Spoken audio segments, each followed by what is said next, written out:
Oke, shalom saudara-saudara dan salam sejahtera. Selamat datang di acara kami Titik Temu. Ini adalah acara dari Covenant City Church Jakarta yang sebenarnya ada setiap bulan, di mana kami mendiskusikan topik yang relevan dan menarik berhubung dengan iman Kristen, dengan pengajar-pengajar, agar ya kita bisa belajar dikit dan wawasan kita tambah luas. Biasanya acara ini namanya Point of Contact, tapi untuk pertama kali kita akan berusaha berdiskusi dalam bahasa Indonesia. Jadi kita terjemahkan namanya Titik Temu. Nah, karena yang pertama kali juga, mohon maaf bila bahasa Indonesia kami kurang baik dan benar dan digado-gado dikit sama bahasa Inggris lah. Oke, jadi hari ini topik kita adalah apa perbedaan antara gereja karismatik dan gereja reform. Buat teman-teman yang tadi datang di pre-show-nya ini, udah tahu bahwa ini adalah kesempatan yang lumayan unik ya, di mana saudara-saudara dari dua kubu yang kesannya sering bertentangan itu bisa tidak hanya berdebat, tapi berdiskusi kan, secara konstruktif. Dan kita hari ini ada Pastor Michael Christion dari GBI Gibeon Surabaya. Halo. Hai.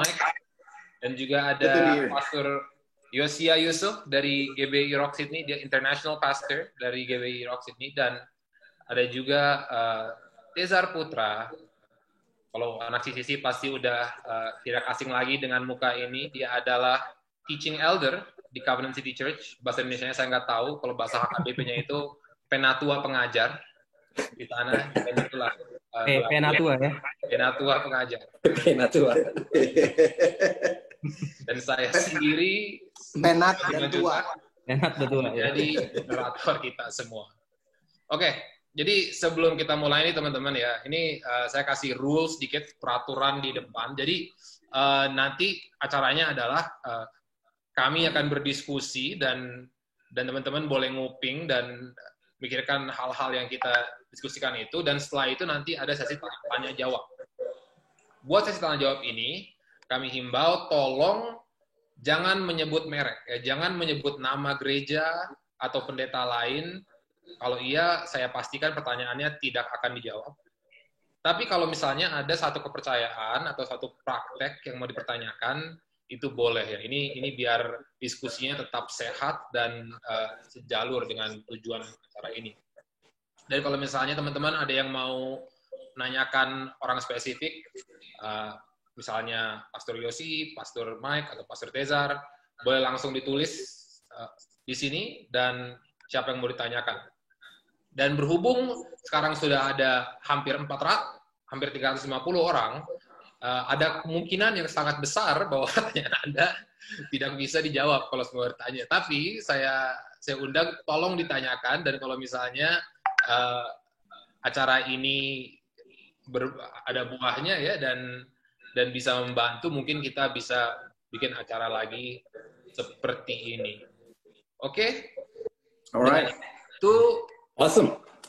Mungkin kita saya minta senior kita dulu, ini Pastor Michael Christion. Ini saya by the way panggil Michael Christion sama Yosi sama Tezar itu dengan nama pertama ya, bukan saya mau nggak sopan, tapi emang sebenarnya kita tuh teman dan kayaknya kita yang minta iya manggil. Yeah, we ask.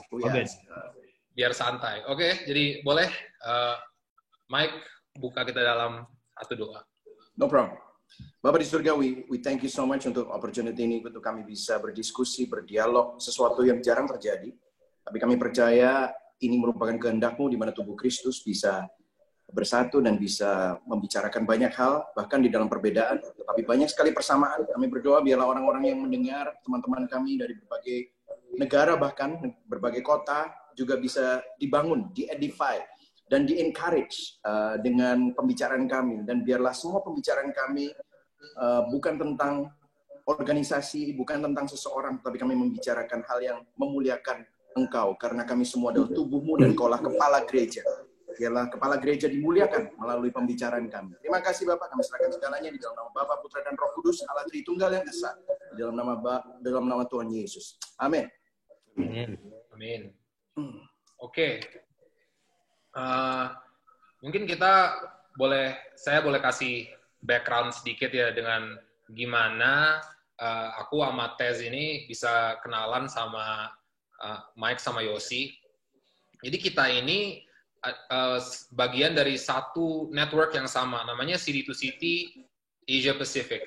Ini adalah satu network, satu jaringan yang tujuannya itu untuk menanam gereja-gereja di daerah Asia Pasifik. Dan memang itu dari naungan gereja Redeemer yang ada di New York, gerejanya Tim Keller, kalau teman-teman tahu. Dan memang dari dasarnya itu berbasis teologi reform. Tapi sama sekali jaringan ini tidak eksklusif kepada orang reform. Nah, yang uniknya ini, Yosi sama Mike ini dari background gereja yang berteologi karismatik.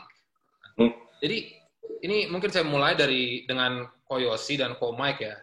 Gimana sih bisa sampai dari background karismatik ini belajar teologi reform dan sampai niat gitu mendalami teologi reform. Ini sekalian ceritain dikit untuk teman-teman kita yang mungkin belum kenal gitu background-nya kok Mike sama Yosi. Yosi dulu. Nanti Mike duluan. Yang tua duluan, Pak. Kita orang banget sih ya. Ya, yang tua duluan biasanya. Waduh. That's sensitive right there. Tua itu relatif. Relatif, betul. Oke. Sebenarnya ini semua berasal dari sebuah pengalaman pribadi ya. Jadi sebelumnya saya memang dari kecil, sebenarnya saya dari kecil dari gereja Presbyterian. Dan kemudian papa mama juga melayani di gereja Presbyterian juga.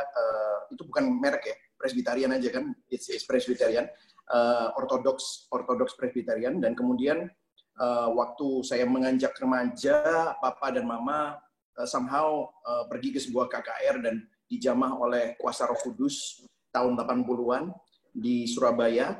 Dan kemudian mulai dari situ saya dipindah dari gereja yang berbasis Orthodox Presbyterian, mulai terekspos dengan karismatik, dan dari kecil, dari kira-kira umur 11, 12, sampai saya umur tahun 2017, itu kira-kira umur 30-an ya, saya mempunyai latar belakang yang karismatik. Tetapi ada sesuatu yang terjadi secara personal, yaitu pada saat saya mengalami masalah pribadi yang cukup besar yang saya nggak bisa ceritakan secara detail. Tetapi itu membuat iman saya goyah, membuat saya mempertanyakan keberadaan Tuhan, membuat saya deconstruct my teologi. Karena pada saat itu yang saya percayai itu ternyata tidak seperti yang saya alami. Ada disconnect antara hope dan reality.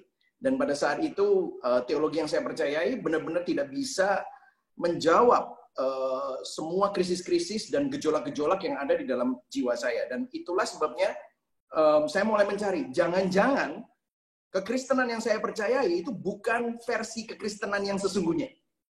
Dan itu yang membuat saya akhirnya mulai seeking.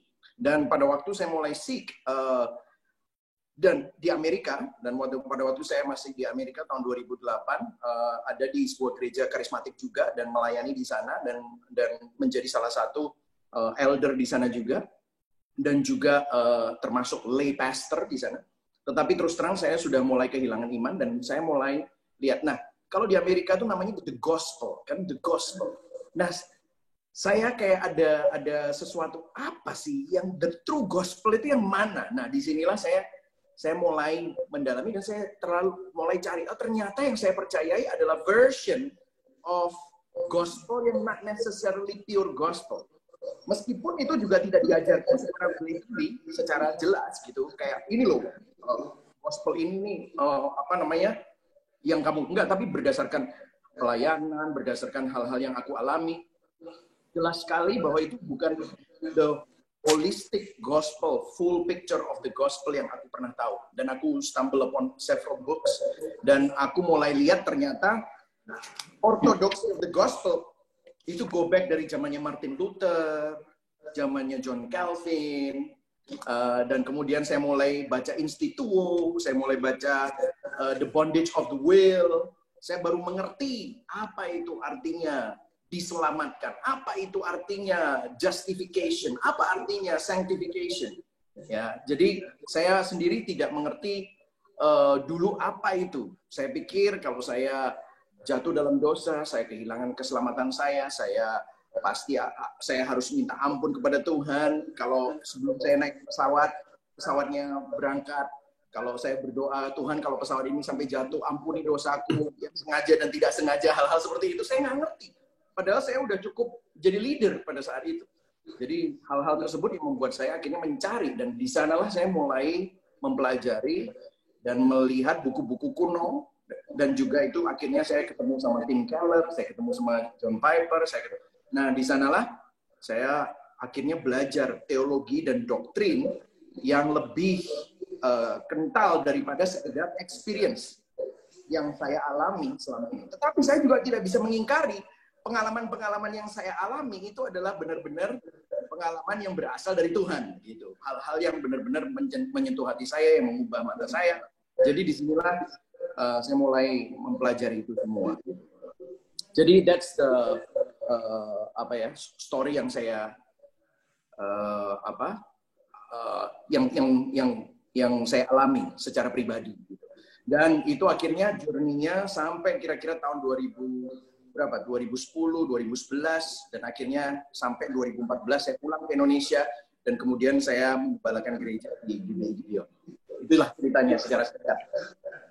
Dan itu mengubah hati saya, mengubah hidup saya, mengubah perkawinan saya, mengubah saya parenting dengan anak-anak saya, mengubah saya melayani, mengubah cara pandang saya, mengubah paradigma saya. Semuanya berubah gara-gara Injil Kristus itu, the gospel of Jesus Christ. Yang selama ini saya bukan berarti saya nggak kenal, tetapi hanya melihat dari satu vantage point, satu sudut pandang, tidak melihat secara keseluruhan apa itu the gospel of Jesus Christ. Mungkin kita bisa ingetin juga yang mau ada pertanyaan boleh tanya di Q&A-nya, tapi bukan di chat-nya. Takutnya nanti nggak kelihatan pertanyaannya. Sorry, Mas. Ya, benar banget. Itu apa yang tadi Cesar barusan bilang. Tolong, kalau misalnya saudara atau teman-teman mau nanya, ada box yang di kanan bawah ya, sebelah polling, sebelah more, itu Q&A. Tolong pertanyaannya taruh di sana. Biar nanti kalau misalnya kita jawab, kita bisa pencet, answer live, dan kelihatan pertanyaannya. Dan juga biar nanti ini kan banyak yang chat, bisa tenggelam atau enggak. Jadi tolong tanya di sana. Oke, thank you Om Mike. Keren banget ceritanya, udah ngejelasin.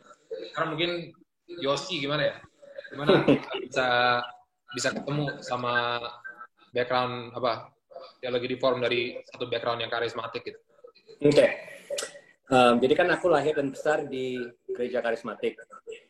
Kalau kalian nggak tahu apa itu gereja karismatik, itu adalah seperti gereja-gereja yang besar di Indonesia yang sekarang lagi ngehit. Itu kebanyakan adalah gereja karismatik. Ini agak gema, kenapa ya? Tes. Oke. Sekarang udah nggak. Nah, jadi kan aku lahir dan besar di gereja karismatik. Jadi gereja karismatik itu lebih ke arah, mungkin nanti kita akan bahas perbedaannya antara reform dan karismatik ya. Sekarang jadi aku besar di gereja karismatik, dan karena aku besar di gereja karismatik lebih ke arah never really read the Bible for myself. Jadi semua yang aku pelajari itu lebih kayak karena dikasih tahu pendeta, dikasih tahu pastor. Dan kemudian di tahun 2004, long story short, aku pergi ke Amerika, ke Dallas untuk sekolah Alkitab. Dan aku sekolah Alkitab di sekolah Alkitab karismatik, di Charismatic College. Dan untuk 3 tahun pertama ya, everything that I learned about charismatic theology yang aku besar, yang grew up with. Nah, cuman yang uniknya, yaitu di tahun 2007, aku tuh transfer ke Dallas Baptist University, which is a Baptist University. Nah, di situ, hati tuh mulai gundah. Kenapa? Karena di Baptist University, aku mulai diajarin tentang teologi yang I never was exposed before. Such as Calvinist, Arminius, and Reformed theology. Itu kaget. Itu bikin aku kaget. Nah, kenapa aku kaget? Karena kan selalu pemikiranku tentang apalagi Calvinist ya. Sekali selamat, tetap selamat. Itu kan selalu nilainya very negative, very bad. Nah, tapi kan kemudian di sini aku mulai mengerti apa itu Calvinist. Dan aku mulai mempertanyakan, waduh, kalau gitu selama ini yang aku percayai benar atau salah? Kayak contoh ya, ini yang aku mulai benar-benar dikonstruk. Kayak aku percaya, kan, aku kira aku Arminis. Yaitu keselamatan itu adalah sebagian Tuhan, sebagian aku. Ternyata pas aku pelajari, ternyata what I believe is not Arminius. Apa yang aku percaya itu ternyata adalah semi-Pelagian. Which is katanya itu adalah ajaran sesat. Kaget kan? Aku percaya ajaran sesat. Kaget, shock. Yang kedua, kayak contoh Trinity. Apa kamu percaya Trinity? Oh ya, apa itu Trinity? Jelasin kan, Trinity itu apa? Allah itu 3, Tritunggal tapi 1. Seperti contoh air. Air bisa jadi air, uap, dan es. Contoh seperti Papa bisa jadi di rumah, bisa jadi suami, bisa jadi Papa di tempat kerja, bisa jadi karyawan. Terus pas belajar di sekolah, katanya bukan. Itu modalisme. Itu ajaran sesat, heresi. Kaget lagi. Waduh. Jadi ternyata dari situ, aku mulai nyadari banyak hal yang aku pelajari, yang aku terima, yang aku percayai, yang ternyata dinilai ajaran sesat mulai sejarah gereja. Nah, dari situ aku mulai struggle. Dan kemudian, tapi untungnya, aku waktu itu juga suka banget dengan satu pendeta namanya Matt Chandler di Dallas. Jadi aku sering suka diajak ke sana, dengerin dia, dan kemudian profesorku, dan kemudian juga pendetaku di Dallas, di waktu aku pindah ke Dallas Baptist University, itu he's a reformed charismatic. Dan dia sedang mulai, seperti sisi kalian, series on the Book of Romans. Pas aku datang, akan mulai. Jadi aku duduk dengerin Book of Romans week after week after week, dan finally, bam! Finally it dawns on me, ternyata semua yang aku pelajari ini sama ini has no base whatsoever. Nah, akhirnya untuk 2 tahun aku continue struggle dengan reform teologi, sampai akhirnya tahun 2009, pas aku lulus dari Dallas Baptist University, I'm intellectually convinced, aku udah yakin dengan otakku, reform teologi itu benar. Tapi as we know, the longest distance one can travel is from the head to heart. Walaupun udah tahu di sini sama sekali belum tahu. Yang ada semuanya intellectual knowledge dan kesombongan. Dan begitu aku sampai ke Sydney tahun 2009, begitu lulus, ceritanya kan mau merubah gereja, mengubah dunia dengan reform teologi, kayak gitu. Pertama kali yang terjadi yang Tuhan izinkan adalah leukemia. Out of nowhere, aku didiagnosa dengan leukemia. Dan selama 5 bulan itu, disitulah benar-benar aku ngalami apa namanya itu kasih karunia, the gospel of grace. Itu bukan sesuatu yang hanya di kepala, tapi terjadi di hati. Dan itu benar-benar 5 months of reconstructing, deconstructing. Dan kemudian di akhir 5 bulan itu, I was reading bukunya Keller, yaitu Prodigal God. Itu baru keluar waktu itu, tahun 2009. Kalau kalian tahu ya, Prodigal God-nya Timothy Keller. Dan di situ benar-benar kayak struck me, aku tuh ternyata adalah older brother in the story. Dan dari situ, I follow Keller like crazy, devoutly. Jadi aku mulai baca Sproul, mulai baca Piper, Keller, mulai listening to all the reform preacher. Dan kemudian juga I have a friend, Ferdinand Haratua, yang ada juga di attendant ini, co-pastor yang help me. Karena walaupun aku udah ngerti, tapi masih banyak dari sisi-sisi pelajaran yang aku besar, there is wrong. Dan dia yang bantu aku shape my theology. Until today, I continue to deconstruct. And I also have a mentor, for Daniel Prayogo, who's here as well, I think, listening to us, yang benar-benar bantu aku sampai akhirnya I develop my reformed charismatic understanding. And that's my story, pretty much. Wow. Thank you, Yos, for sharing ya. Itu keren banget, dan kayaknya dari cerita Ko Mike sama Yosi ini, sebenarnya mereka bertumbuh dalam suatu kerohanian, dalam tradisi karismatik, cuman waktu ketemu teologi reform itu ada sesuatu yang menarik untuk mereka, dan akhirnya mereka mau mendalami seperti itu. Nah, mungkin kita stay dulu sama Mike sama Yos ini. Jadi buat teman-teman CCC ini, atau mungkin teman-teman yang tidak ada pernah pengalaman background gereja karismatik, apa sih sebenarnya perbedaan inti antara ajaran gereja karismatik sama gereja reform? Dan kenapa kayaknya tuh sering berperselisihan gitu, sering bertentangan?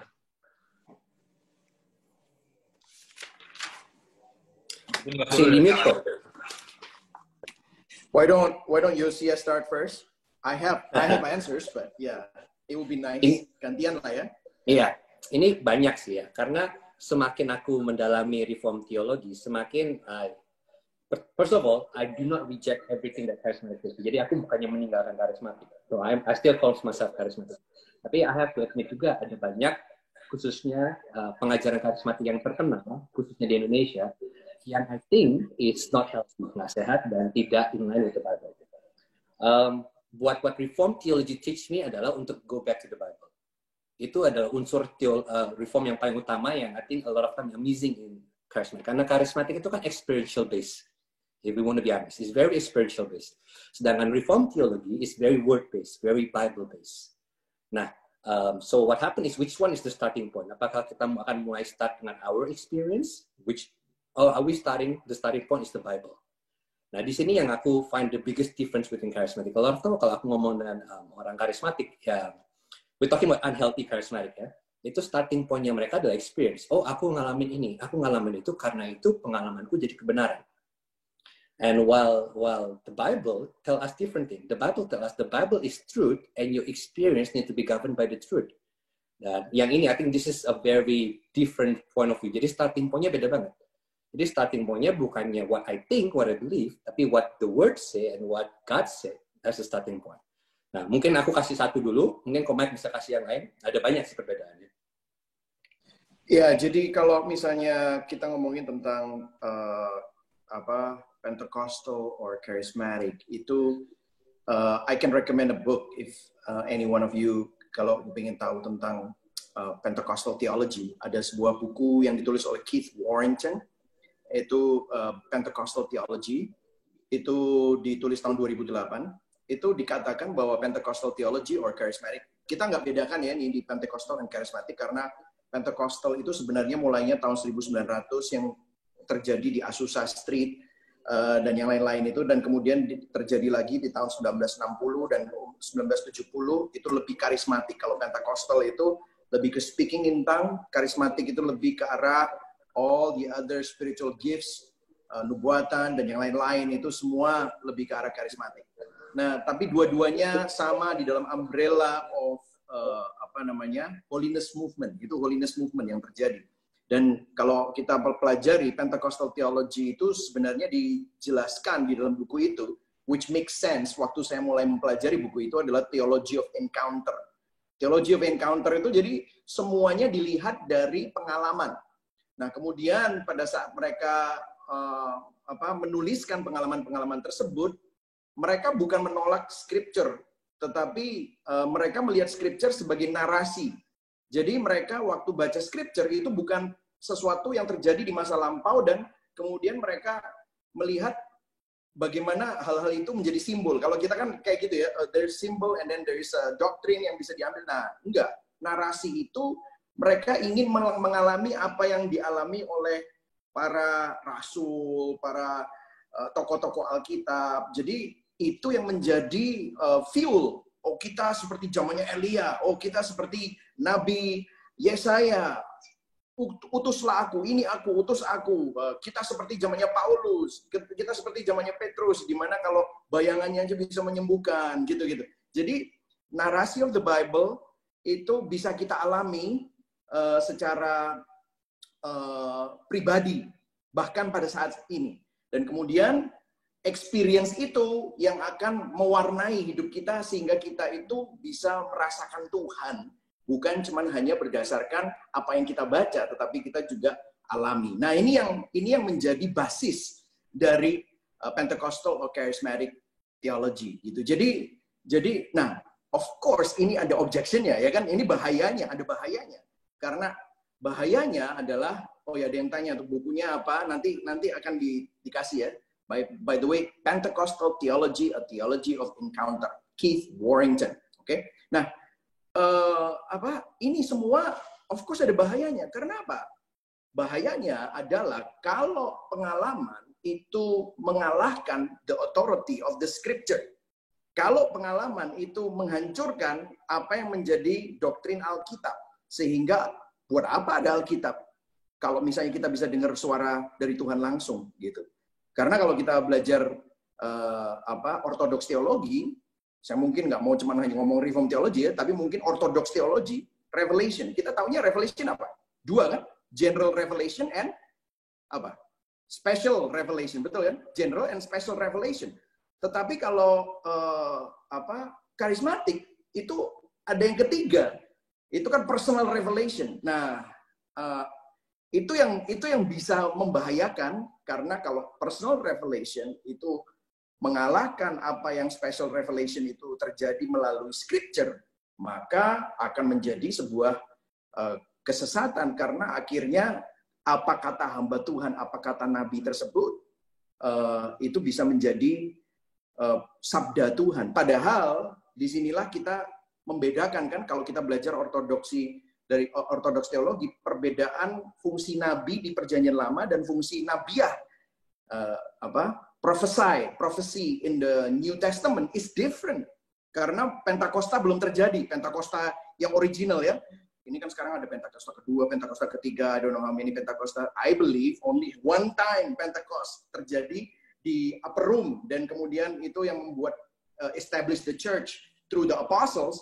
Itu yang bahayanya adalah kalau ternyata pelayanan nabi-nabi itu sekarang itu seakan-akan Pentakosta belum terjadi. Kita masih dengar suara Tuhan dan menunggu yang terbaik dari Tuhan. Padahal Tuhan sudah memberikan yang terbaik, yaitu firman-Nya, dan Tuhan memberikan yang terbaik melalui Roh Kudus-Nya. Dan orang yang mendengar itu kan perlu dikonfirm, harus diuji, harus dicek dengan the authority of the scripture. Hal-hal tersebutlah yang mungkin akhirnya menjadi penyelewengan itu tadi. Dan ini objection dari banyak orang reform terhadap karismatik, gitu. Ini yang terjadi. Mungkin itu dulu ya, misconception yang terjadi, dan ini juga saya konfirmasi. Memang ini sangat berdasarkan experiential theology, theology of encounter. That's what it is. Gitu. Nah, aku boleh tambahin dikit ya. I think the difference itu yang tadi utama. Memang benar, one of them itu adalah experience based, one of them is word based. Tapi bukan berarti kalau begitu semua karismatik hanya based on experience. Ya, I disagree with that. Karena ini yang perbedaan mungkin antara reform dan karismatik.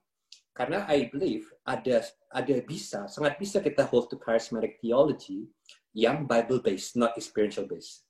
Dan itu yang kita mau coba try to find the meeting point jadikan hari ini, perbedaan antara reform teologi dan karismatik teologi.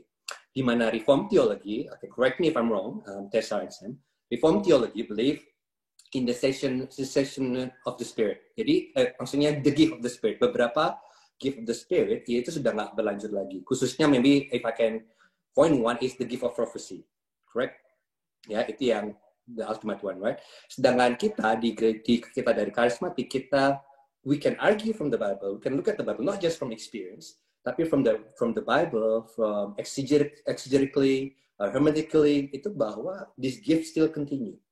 Ya, ini I'm talking about the healthy charismatic. Jadi ada karismatik yang sehat. Nggak semua karismatik hanya experience based. Tapi we try to prove through the Bible bahwa semua karunia-karunia roh ini masih berjalan sampai hari ini. Dan itu perbedaannya I think antara reform ultimately dan karismatik. Dan kenapa kita mau mencoba to find the meeting point in this discussion. Walaupun kita berbeda view dalam masalah continuation of the spirit, apakah kita masih bisa ketemu as a brother and sister in Christ? Ya, tadi aku kan ngomong tentang misconception-nya ya. Misconception-nya bahwa selalu kebanyakan experiential base itu. Tetapi memang benar, nggak semuanya selalu seperti itu. By the way, tadi ada yang tanya, oh, it's not fair to generalize everything. By the way, itu bukan gue yang ngomong, tetapi memang ada bukunya. Gue belajarin Pentecostal theology itu apa? Theology of Encounter. Itu ada 2 bukunya. Kalau nggak salah, J. Rodman Williams, sama satunya Keith Warrington. Dua-duanya ngomong gitu. Bahkan J. Rodman Williams itu berusaha membuat itu loh, personal revelation yang orang gue dengar dari Tuhan. Itu dia bilang, itu sebenarnya bukan revelation. You cannot call that revelation. Itu subordinate revelation. Itu secondary. Dan dia bilang, kritiknya dia bilang, kalau kamu mendengarkan sesuatu dari Tuhan, kita harus cek dengan authority of the scripture. Kalau memang ternyata benar, itu sebenarnya bukan dari Tuhan. Kamu sudah pernah baca scripture itu sebelumnya. Tetapi waktu kamu mandi, waktu kamu mengalami sesuatu, tiba-tiba Roh Kudus ingatkan, scripture itu yang membuat kamu akhirnya seakan-akan kamu mendapatkan sesuatu dari Tuhan. Itu sebenarnya Roh Kudus yang bekerja sama dengan Injil Kristus yang dengar. Ya, itu yang menjadi secara naturally you walk in the spirit itu that way. Jadi sebenarnya apa yang kita ngomongin ini bukan generalization, tetapi ada buku-bukunya dan aku bisa cite kepada kalian semua buku-buku yang aku sebutin ini tadi semua gitu. Anyway, I'll get it back to Sam. Ya, thanks. Mungkin aku follow up dikit kali ya. Ini ada juga pertanyaan dari sini yang aku cuma mau nanya. Yang tadi Yosi bilang tuh ada yang namanya karismatik sehat gitu. Apa maksudnya? Dan mungkin Komar juga bisa tambahin nanti. Apa sih karismatik sehat? Maksudnya apa gitu? In my definition, in my understanding, itu adalah begini. Jadi sewaktu I was talking about the gift of the Spirit, kan, karismatik. Jadi waktu aku melihat semua apakah the gift of the Spirit still valid or not, aku nggak cuma melihat basically, karena aku besar di gereja karismatik, aku sudah lihat ini, aku sudah lihat itu, aku udah experience ini, maka itu benar. Itu salah. Itu nggak sehat. Tapi kalau aku bisa lihat ke Alkitab, and I make the Bible my starting point, dan aku lihat, dan aku try to do my best, to do my hermeneutic homework, kan. Benar-benar try to read the Bible, kemudian look at the church history, kemudian try to read everything in context, dan bisa lihat dan buktikan bahwa karunia-karunia roh itu masih ada, and then it's not contradict to what Jesus teach or what the Bible teach, and then it also seems to be valid in church experiential wise, then it's healthy. Jadi ada beberapa rule yang aku terapkan untuk how do I know if this teaching is healthy or not. Yaitu yang pertama, community. Apakah ini sesuai dengan apa yang kita bacakan? Itu the first rule. Second, I look at the church history. Kalau this is just something that happened recently in the last 100 years and it never happened, nggak pernah terjadi sama 1.800 tahun sebelumnya, then maybe it's not right. Dan yang ketiga, I also look at eschatologically. Jadi itu ngelihat dari zaman mana sekarang kita berada. And I think from that point of view, baru aku bisa lihat experiential wise. Is that experience, my experience validate this truth? If yes, then it's healthy. Yeah, thanks for that. Boleh tambah? Itu kan pertanyaannya tadi aku baca juga ada yang reform yang sehat seperti apa kan? And karismatik yang sehat seperti apa? I guess this is what it is. Aku juga pernah ada di dalam sebuah environment yang sangat tidak sehat di dalam bagaimana orang yang spiritual elitism ya. Spiritual elitism. Jadi ada orang yang mempunyai karunia-karunia tertentu yang dianggap lebih suci dan lebih hebat daripada the rest of the Christians, which is very bad. Itu kan jadinya seakan-akan nih orang punya otoritas dan lebih sakti, kayak perguruan silat aja gitu. Jadi dia lebih sakti daripada yang lain gitu kan. Nah, that's unhealthy, sehingga semuanya mendengarkan dia dan kita nggak pernah cek apakah apa yang dia ngomongin ini sesuai dengan scripture atau enggak. Nah, karismatik yang sehat tuh nggak pernah kayak gitu. Kita karismatik yang sehat adalah we really believe in bibliolatry, but we also believe in pneumatology, you know. Jadi apa yang menjadi sesuatu yang didorong oleh Roh Kudus, tetapi itu harus kembali kepada otoritas dari scripture itu sendiri. Jadi kita nggak pernah boleh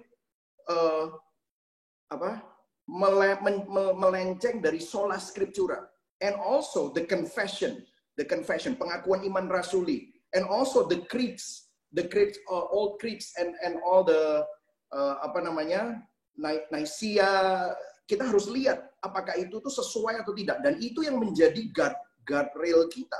Jadi apapun yang akhirnya keluar dari pengalaman kita, itu kalau sudah bertentangan dengan hal-hal ini, karena ini adalah thousands and thousands of years bapak-bapak gereja kita, dan semua hal-hal yang sudah diwariskan oleh Reformation theology, Reformation movement, dan juga apa yang ditulis oleh semua konfesi-konfesi itu ya, konfesi Westminster, konfesi Heidelberg, all those things ya. Kalau kita tinggalkan itu semua dan kita bilang our theology is progressive, itu yang nggak sehat. Nah, yang sehat adalah kita kembali kepada the authority of the scripture and all these pengakuan iman rasuli and all the creeds together, then we have a safe playing ground lah, you know, di mana kita bisa kembali. Jadi nggak cuma hanya secara kognitif Dan karena kalau kognitif aja kadang-kadang kita bisa jatuh di dalam kritiknya itu adalah modernisme. Modernisme is very rasional. Tetapi at the end of the day, hatinya nggak terjamah sama sekali. Tetapi disinilah kita mau supaya, me and Yossi at least ya, I cannot speak for both of you. Tetapi me and Yossi, we believe that we're not just bibliolatry, but we also, the other side of that, we also embrace the experiential and encounter theology. Itu yang sehat, karena kita tidak akan pernah melenceng dari guardrail yang tadi saya sebutkan. Itu sih.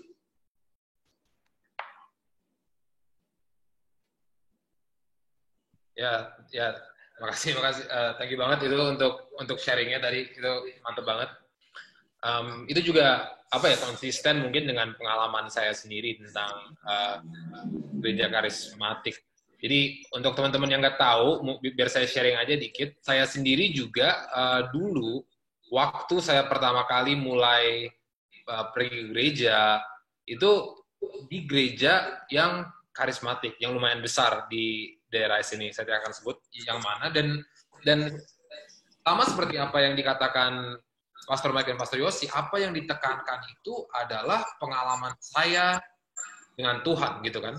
Bagaimana Tuhan sudah menunjukkan dirinya di kehidupan sehari-hari saya, dan pengalaman-pengalaman apa yang saya sudah pernah miliki dengan Tuhan, gitu. Jadi misalnya sedang beribadah, bagaimana kita bisa tahu kalau kita sudah beribadah dengan sungguh-sungguh? Oh, kalau kita sudah berekspresi dengan sungguh-sungguh. Kalau kita sudah mempunyai pengalaman mungkin emosional, mungkin kita bisa katakan pengalaman rohani yang memverifikasi bahwa ada kehadiran Tuhan di saat itu, gitu kan. Nah, jadi pertumbuhan rohani saya itu berdasarkan oleh sebagaimana banyaknya saya bisa mempunyai pengalaman-pengalaman ini.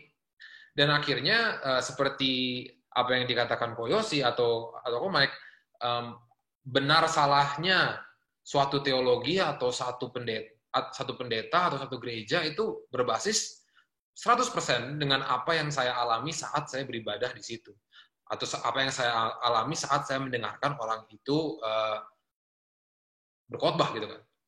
Nah, tapi waktu saya sudah SMA dan saya mulai backsliding dari kekristenan dan saya mulai hidup dengan lumayan menyimpang ya. Dan di situ saya menyadari bahwa saya tidak yakin bahwa saya selamat. Dan saya dibilangin sama pendeta-pendeta saya dan pemimpin saya saat itu, jelas gitu.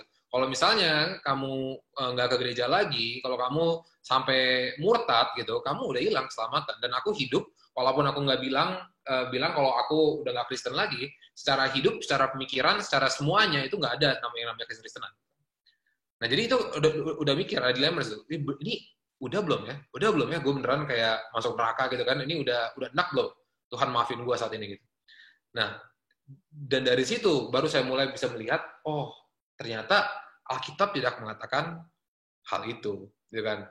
Dan dari situ saya mulai ketemu dengan teologi reform. Mungkin kita dengar dari Tezar, yang Tezar ini kalau mungkin nanti diceritakan, dia sebenarnya background-nya nggak Kristen.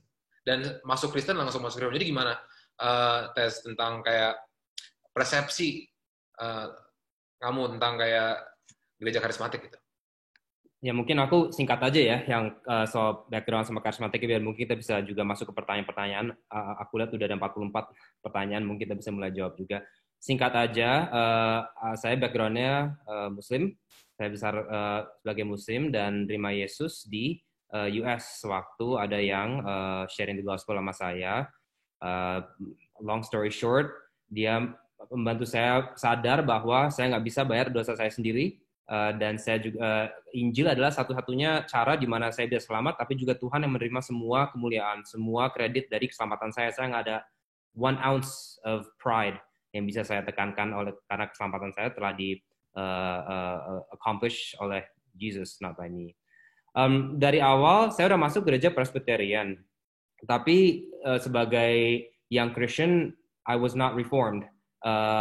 Pertama saya di-introduce to Reformed Theology 6 bulan, 7 bulan when I was first Christian, I was upset.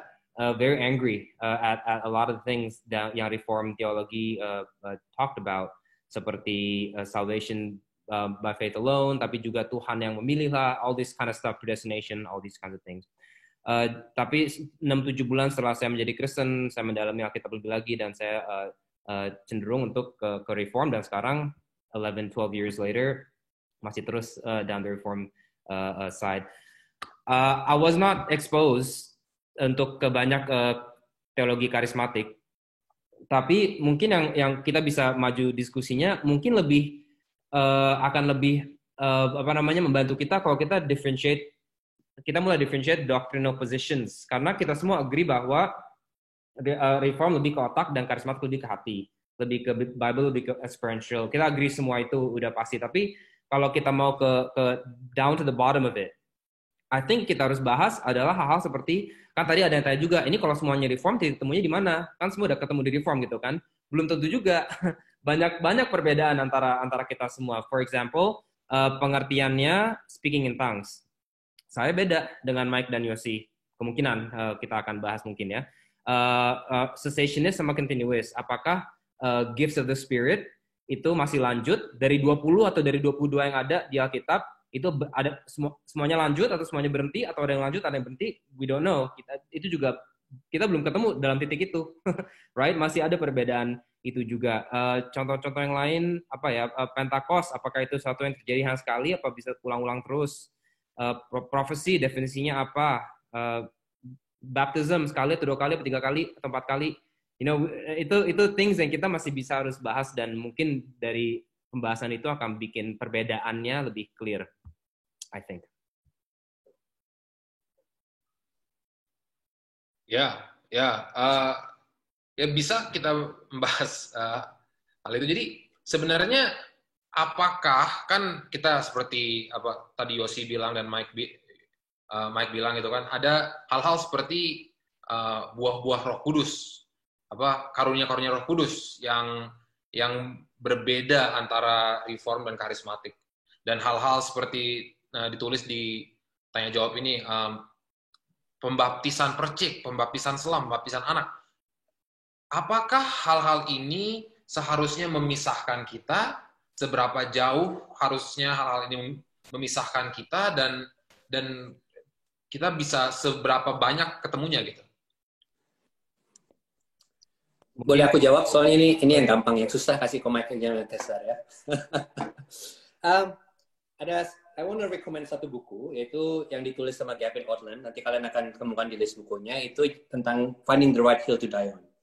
Di situ dia itu elaborate yang Albert Mohler Jr. katakan theological tribes, di mana teologi itu bisa dibagi menjadi 3 section: primary, secondary, and tertiary. Nah, jadi untuk masalah perbedaan, Albert Mohler dan Gavin Ortlund di bukunya berkata gini, kalau kita bisa agree on what's primary, yang utama, itu berarti you can call our differences doesn't matter. Jadi kita masih tetap bisa jadi brothers and sisters in Christ. Mungkin kita nggak bisa pergi ke gereja yang sama, mungkin kita belong to denominasi yang berbeda, tapi kalau our primary doctrine are same, then we are brothers and sisters. Nah, jadinya yang open buat debat adalah secondary doctrine and tertiary doctrine. Nah, jadi di situ jadi as long as kita agree on what's the primary, then we're fine. Nah, tentunya definisi primary itu buat setiap orang berbeda.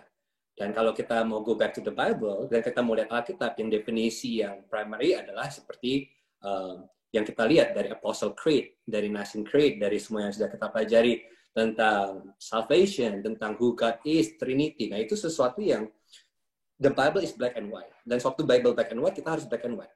Dan kalau ada yang mencoba merubah itu menjadi abu-abu, we reject that. You're not our brothers and sisters. Dan di situ kita harus tahu perbedaannya. Jadi ada yang bisa menyatukan kita adalah our primary doctrine. Dan kalau primary doctrine kita sama, then we are brothers and sisters. Then we might disagree on the secondary. Contoh, the gift of the Spirit, the mode of baptism, the church governance. Itu kan kita banyak perbedaan, banyak view, banyak denominasi yang split because of that. But that should be secondary. That should not divide us from becoming brothers and sisters in Christ.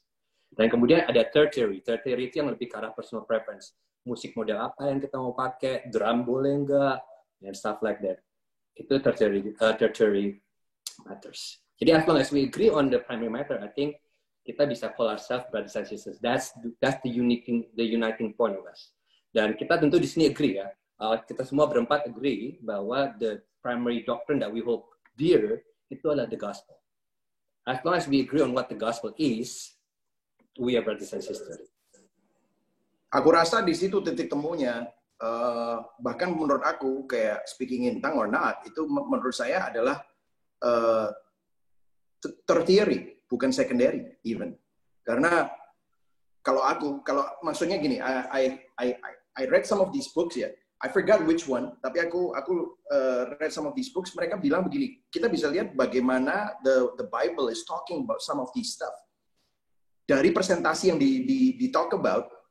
It's not wise untuk menekankan hal itu menjadi our primary. Misalnya, kalau misalnya ngomongin tentang speaking in tongue is only talk about in the Bible, itu nggak sebanyak talking salvation by grace or Kristologi. Itu kan semuanya is everything. Nah, tapi kalau gereja itu akhirnya menekankan itu dan abandon the primary, itu kan ada sesuatu yang nggak sehat kan. Disitulah yang problem. Saya pun juga punya perbedaan di situ dengan mereka yang menekankan sesuatu yang mestinya minor, tetapi mereka major in the minor instead of major in the major.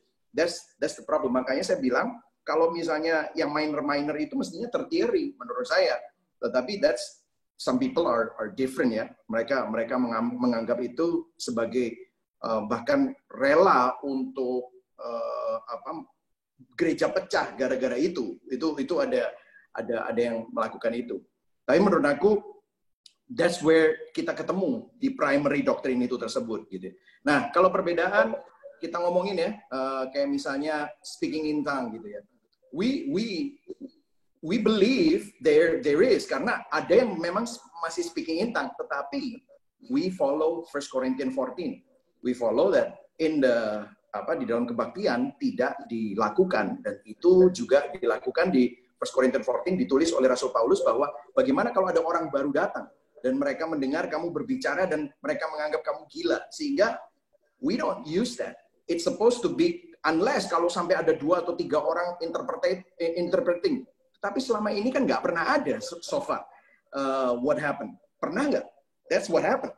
Masalahnya kalau kita ngomongin tentang speaking in tongue sama-sama dan nggak ada yang interpreting, that's really not biblical according to the Bible. Kan the Bible is just so clear gitu. Jadi akhirnya kita kembali kepada itu aja gitu. Nah, apakah kita percaya bahwa speaking in tongue masih bisa untuk edify ourselves? We believe that, but some people don't practice it. We also don't force people to speak in tongue if they don't want to or they can't.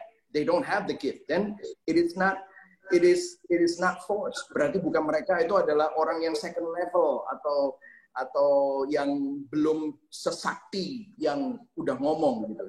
Itu menjadi our caution. Kita juga nggak mau seperti itu, sehingga akhirnya hal-hal tersebut pun kita melakukannya untuk ketertiban. Jadi di dalam our liturgi nggak ada itu yang namanya speaking in tongue together for us, for me in Gideon Church gitu.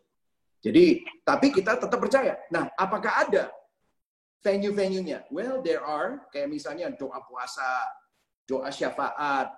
Well, some people they woke up at 5 o'clock in the morning, they pray together untuk mendoakan bangsa dan negara. Mereka bisa melakukan itu, ada tempatnya gitu, dan ada orang-orang yang memang mempunyai hati untuk melakukan itu, ya they have the venue to do it gitu. Thank you, itu helpful banget klarifikasinya. Dan ini mungkin terakhir dari kita sebelum kita jawab direct pertanyaannya ya. Itu jadi let's end sama Tezar deh, belum banyak ngomong dari tadi. Jadi dengan tahu ya bahwa kita nih ada perbedaan, jadi ada doktrin yang core, yang inti keselamatan ya. Doktrin ini kita nggak bisa lepas, dan kalau misalnya lepas itu sudah benar-benar melenceng dari yang judulnya kekristenan. Dan ada doktrin level 2, level 3 yang kita bisa omongin, cuman sebenarnya harus cincai gitu lah, nggak usah diributin sampai segitunya. Nah, dengan kita tahu nih saudara-saudara kita yang kan kita dari orang reform yang dari background karismatik itu mempunyai pengalaman, pengertian, pengetahuan tentang Tuhan yang berbeda. Jadi sikap mereka itu bagaimana tentang mereka dan bagaimana kita harusnya menanggapi mereka. Oke, mungkin singkat aja biar kita bisa mulai ask some question. Satu, mungkin kita membagi perbedaan doktrin primary, secondary, tertiary. I think that's fine. Kecuali kita treat itu, jadi banyak orang yang treat itu sebagai kalau secondary, tertiary doctrine itu nggak harus dibahas. Itu menurut aku bukan approach yang baik. Approach yang baik adalah kita bahas semuanya. Kita bahas semuanya dengan integritas karena ini kan word of God. Ini bukan hanya something yang sepele gitu kan. Ini kan firman Tuhan. Jadi ngomong secondary, tertiary itu still important. Tapi karena Injil adalah something yang sangat besar dan sangat kuat dan sangat menyatukan kita bisa bahas perbedaan-perbedaan ini dengan in a cordial manner, dengan cara yang brotherly. Jadi bukannya kita menyatukan diri dengan shove the differences di bawah under the table gitu ya.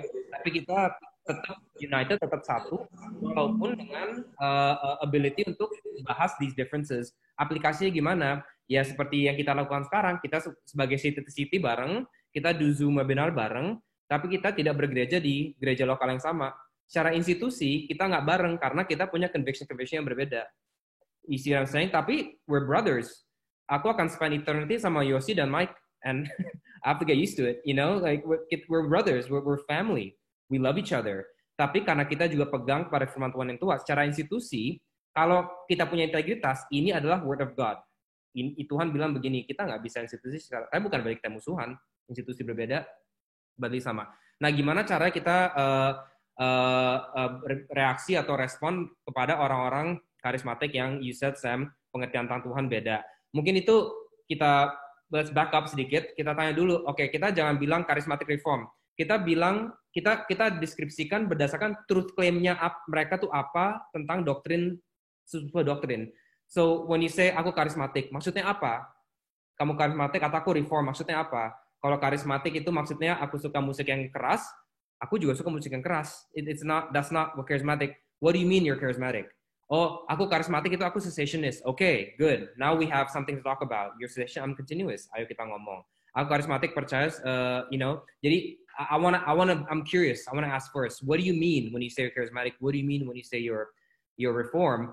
Di luar kosmetiknya gitu loh.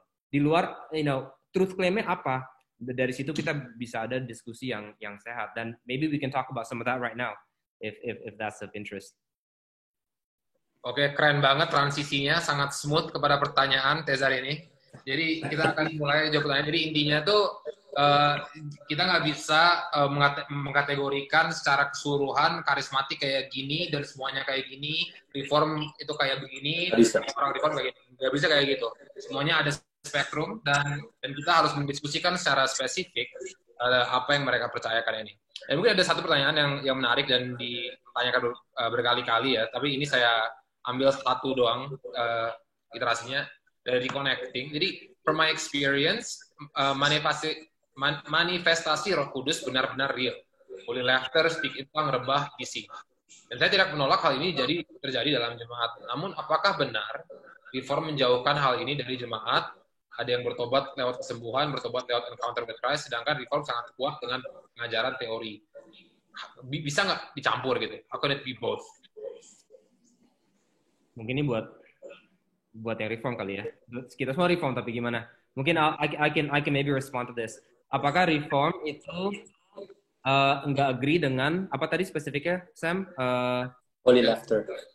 Ya, pengalaman karismatik lah. Holy laughter, plain in the spirit, kan, speak in tongues, mengalami kesembuhan, mengalami encounter with Christ somehow gitu. Kan mereka mengalami dan mereka yakin mengalami gitu. Terus kayak kenapa kita kayaknya bilang kalau itu nggak penting kesannya gitu kan? Oke. Mungkin dijawab begini terus Mike, Yofi kalau ada something mau ditambah silakan. Sure. Maybe begini, perbedaannya banyak reform dan karismatik. Perbedaannya banyak continuous dan cessationist. Cessationist itu yang seperti saya percaya ada beberapa miraculous gifts of the Spirit yang udah nggak lanjut sekarang. speaking in tongues, prophecy, healing, some of those things. Ada yang masih lanjut seperti administration, leadership, teaching, hospitality, giving, servanthood, etc. etc. Nah, kenapa saya percaya udah nggak lanjut lagi, dan experience yang para rasul dan para orang-orang Kristen zaman Pentakost sudah tidak experience lagi sekarang seperti itu intensnya. Menurut saya juga udah nggak lagi. Kenapa? Karena hal-hal yang sifatnya extraordinary atau miraculous seperti itu sebenarnya Tuhan ini again ya, sisi reform dan cessationist, you don't have to agree with it. Tuhan itu sebenarnya lakukan nggak setiap kali di Alkitab loh. Tuhan lakukan di saat-saat tertentu di Alkitab. Apakah saat-saat itu? Saat-saat di mana dia mau memberikan revelasi dia yang baru. Suatu dia mau memberi kita His Word, His Scripture. For example, kalau kita lihat Old Testament, itu orang mikirnya Old Testament tuh perjanjian lama tuh penuh dengan miracles. Enggak juga. Ada beberapa banyak miracles di situ, tapi yang majornya itu adalah pas Musa dan Joshua. Itu a lot of miracles. Habis itu skip.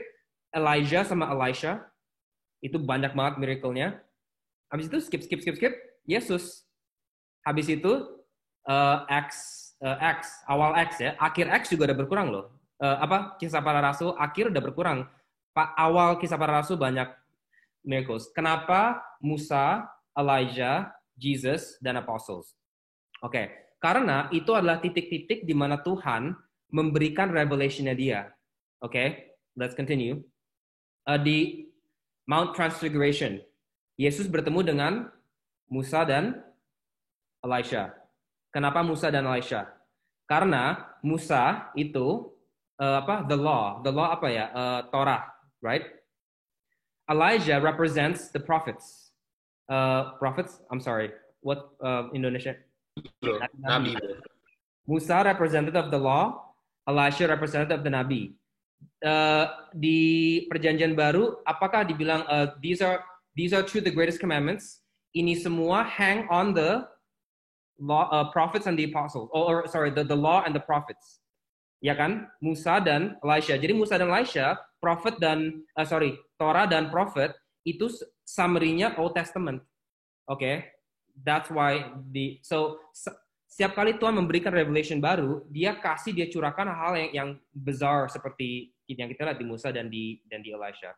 Habis itu nggak ada lagi testament dari Tuhan, nggak ada lagi revelation dari Tuhan sampai Jesus Christ, right? Jesus Christ datang, dan habis itu siapa yang nulis New Testament? Not the prophets, tapi the apostles, right? The apostles juga have these extraordinary gifts and spirit and abilities. Okay, summarize. Tuhan memberikan umatnya these experiences, these extraordinary gifts menurut cessationist, menurut reform, hanya untuk mencap orang yang berbicara. Jadi kalau orang yang berbicara itu adalah speakernya Tuhan akan cap dia dengan these crazy miracles.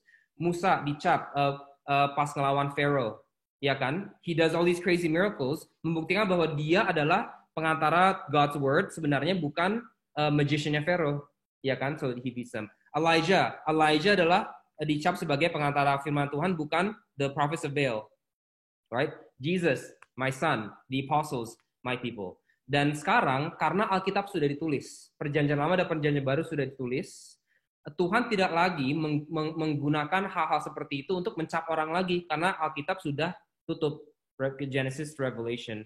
Kalau orang cessationist akan argue karena itu Tuhan tidak lagi menggunakan cara-cara seperti itu untuk reveal himself. Tapi apakah berarti Tuhan tidak bisa menyembuhkan orang lagi? Ya pasti bisa. Apakah bukan berarti Tuhan nggak bisa do whatever he wants? Of course he can. Tapi bukan dengan tujuan mencap orang sebagai pengantara firman dia, karena firman dia sudah tutup dan sudah selesai di dalam Alkitab. Mungkin kita mulai dari situ. I know banyak pertanyaan lagi, but I'll stop there. Okay, let me counter that. Here we go. I disagree. Well, I have to disagree. I'm a charismatic. Nah, kenapa aku disagree-nya di sini? Kenapa? Yes. Jadi memang dalam sesi-sesi tertentu memang benar di Perjanjian Lama, whenever Tuhan memilih seseorang, orang yang untuk special revelation, orang itu diberikan karunia khusus. I agree. I give you that. Dan kemudian waktu Yesus datang, Yesus itu the special one, the anointed one, the Messiah. Of course, he is the fulfillment of everything, yang semua dari miracles, semua healing, he has all the gift. I agree. Nah, here's where I disagree though. Kan kita tahu di Perjanjian Lama, the Holy Spirit has yet to be poured out to all people. Itu janjinya di Joel masih akan dikatakan, it will happen. Jadi di Perjanjian Lama benar, memang the Holy Spirit is poured only on specific people yang Tuhan anointed, Tuhan choose untuk specific purpose. Tetapi dan kita tahu di Joel, Tuhan berjanji, Tuhan promise, He will pour out Holy Spirit on all. Jadi kita tahu ini skopnya akan jadi besar, dan kita tahu ini dipenuhi di hari Pentakosta. Di mana di hari Pentakosta, everyone was filled with the Spirit. Yang semua, all the disciples were filled with the Spirit. Dan kemudian dari situ, dan kita juga tahu kan, now we're talking about, sekarang kita ngomong dari hermeneutik ya. Dari hermeneutik wise, aku ngeliat inconsistency kenapa gift of the Spirit itu harus berhenti di setelah the canon or setelah zaman apostle or cease atau berkurang. If that's the case, kenapa Paulus mengajarkan dan berkata kepada kita di Korintus untuk earnestly desire spiritual gift, kejar. Bahkan, he said specific one. Yang paling bisa, yang kamu mau paling kejar itu kejar prophecy. Ya. Jadi, so when you look at the Bible hermeneutically, itu bukan cuma di Korintus, tapi di Roma, di Galatia, di Efesus, semua the gift of the Spirit itu masih continue dan bahkan disuruh kejar, cari. So with another word, kalau kita lihat dari Alkitab, I don't see any reason, kecuali if you're talking logically speaking, ya. If you're talking about logically speaking, memang special revelation, only special people for special time, it makes sense. Tapi kalau kita mau argue from the Bible, from within the Bible, I don't see any reason kenapa the gift need to cease. Especially when the Bible does not say the gift will cease. Of course, the Bible does not say the gift will continue as well. Dan kemudian yang argumen ketiga aku adalah begini. Kan ada zaman ya, ada zaman Perjanjian Lama, Old Covenant, kemudian ada zaman Perjanjian Baru di New Covenant. Dan kemudian kita tahu bahwa di surat-surat Paulus, bahkan Yesus sendiri berkata sejak dia datang, kerajaan Allah sudah mulai kan, the beginning of the kingdom. Dan kemudian the beginning of the kingdom ini kita masuk namanya last day. Jadi sejak Yesus jadi raja, sejak Yesus bangkit, we enter one season yang kita sebut the end of time. The last day sampai dia datang kembali, the consummation of the kingdom. Jadi kita semua itu dalam satu era period yang sama. Jadi bukan era period yang berubah lagi dari Perjanjian Baru, kemudian ada another period, setelah ada canon of the Bible, another period. It doesn't say that. Kita in the same period yang disebut akhir zaman. Dan di period ini, di akhir zaman ini, the Spirit is poured out to all the people, to all believer. Dan karena itu, sekarang yang punya akses untuk the gift of the Spirit bukan hanya special people, but every Christian. Itu Paul seek the spiritual gift, desire, pursue it. Jadinya, of course, karena if we can understand this, then the experiential become the fourth reason for us to believe it. Jadi bukan experience yang pertama. Tapi kalau kita bisa lihat, memang this is continue, and then my experience validate what the Bible say, then my experience valid. Tapi kalau my experience contrary to what the Bible say, then my experience not valid. Nah, di situ my disagreement with cessationists.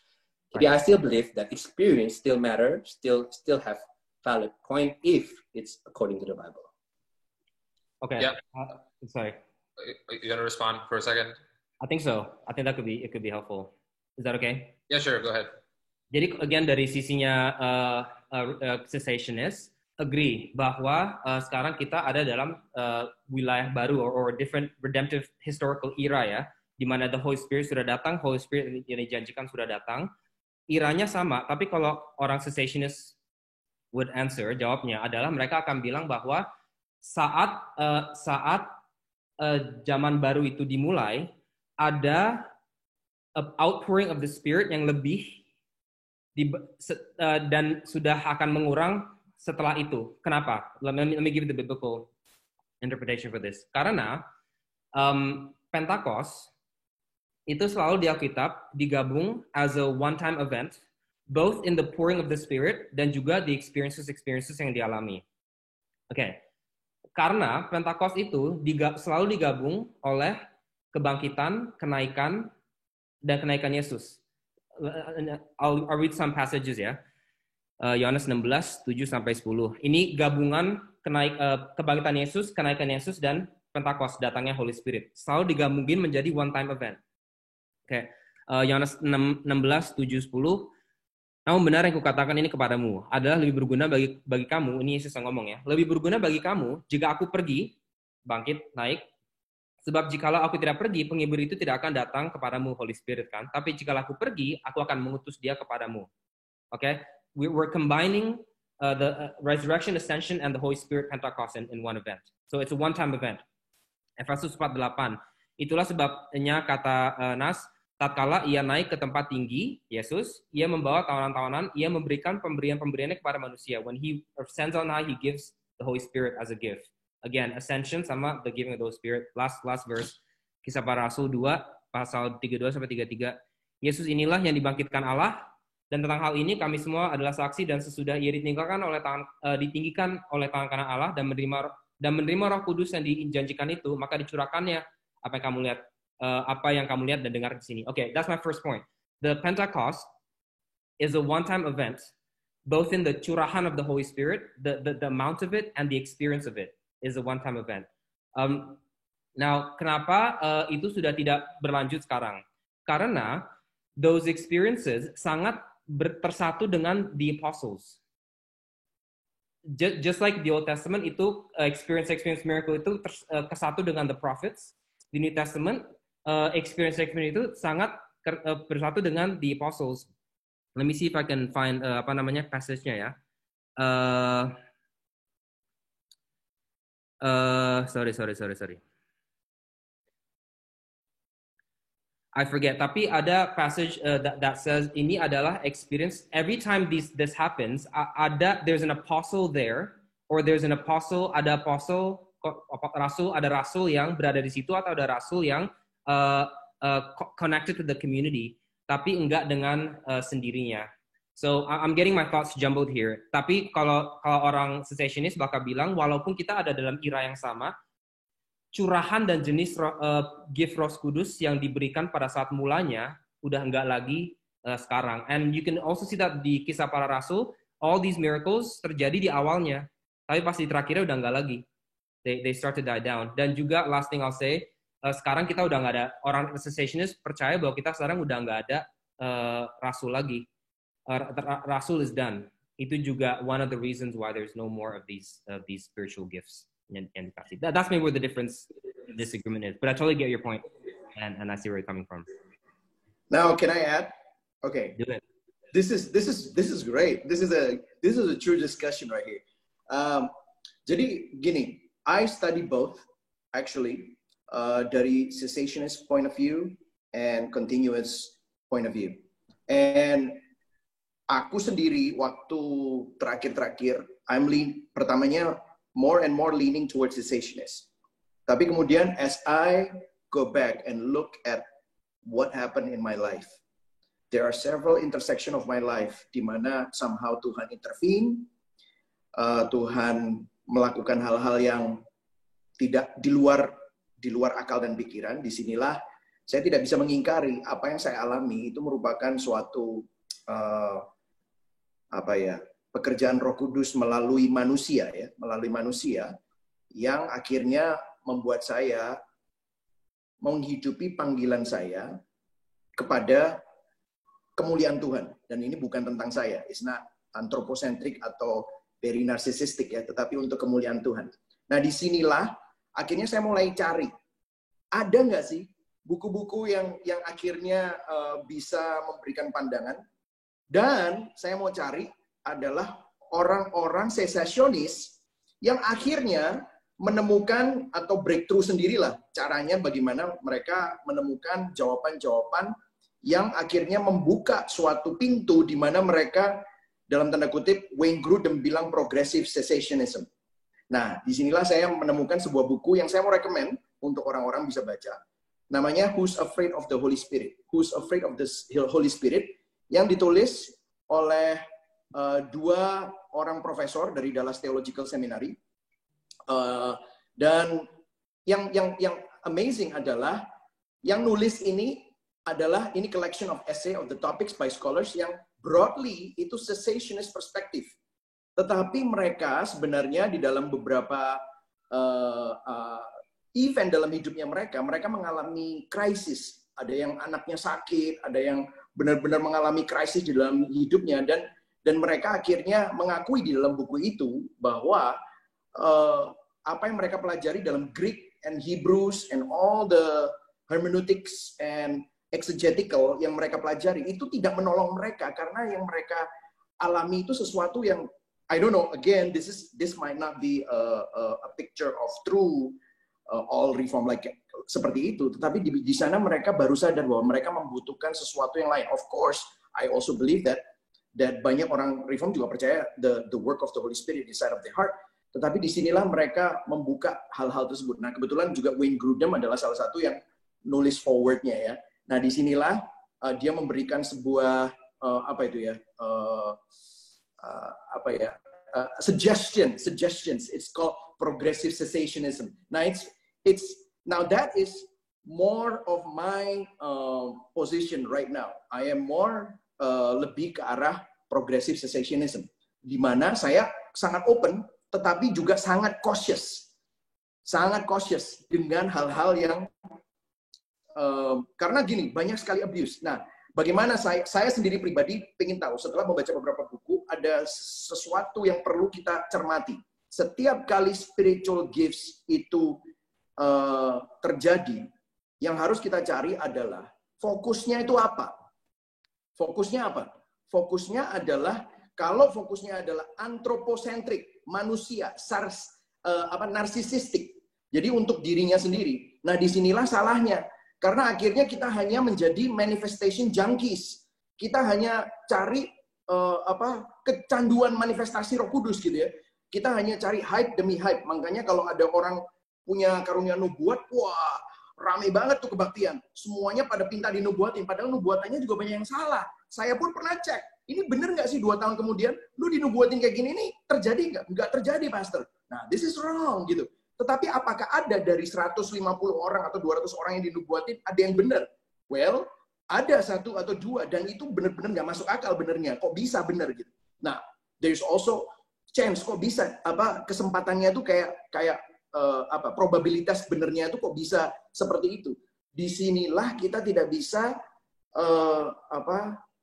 bergantung, rely itu bersandar kepada manusia, nggak bisa. Kita harus kembali kepada Roh Kudus. Makanya saya selalu saya kembali kepada bentar, ini my battery is running out. Kembali kepada Holy Scripture.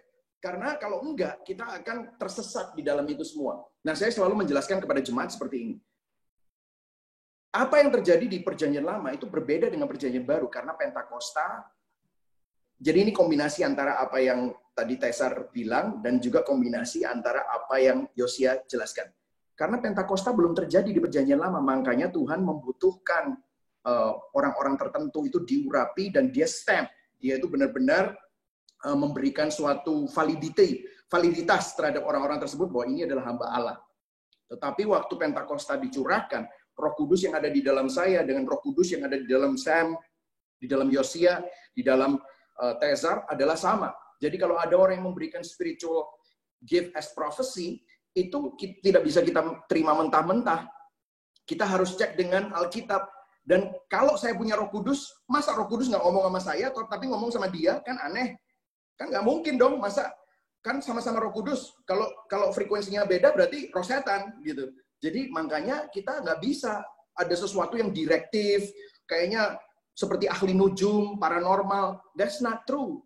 Itulah sebabnya kita di Perjanjian Baru, pelayanan nabiah atau profesi itu bukan untuk memberikan direction seperti di Perjanjian Lama, tetapi lebih confirmation, nudging apa yang selama ini menjadi kegelisahan kita di dalam kerohanian dan spiritualitas kita, karena mungkin kita sekarang sedang takut, sedang mengalami keraguan, sedang mengalami keresahan, kekhawatiran, dan di sana ada encouragement, ada suatu edification, ada suatu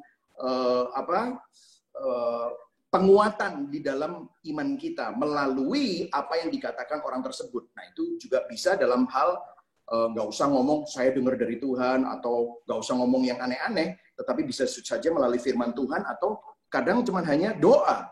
Sometimes when I pray for people, kadang-kadang waktu aku doain seseorang, terus mamanya orang ini nih, yang udah tua, bilang sama saya, Pak, Bapak kok bisa tahu ceritanya dia semua? Emang tadi udah konseling ya? Saya enggak, saya baru pertama kali ketemu. Kok bisa tepat sekali doanya? Blam, bam, bam, bam, bam. Saya sudah lupa apa yang saya doakan.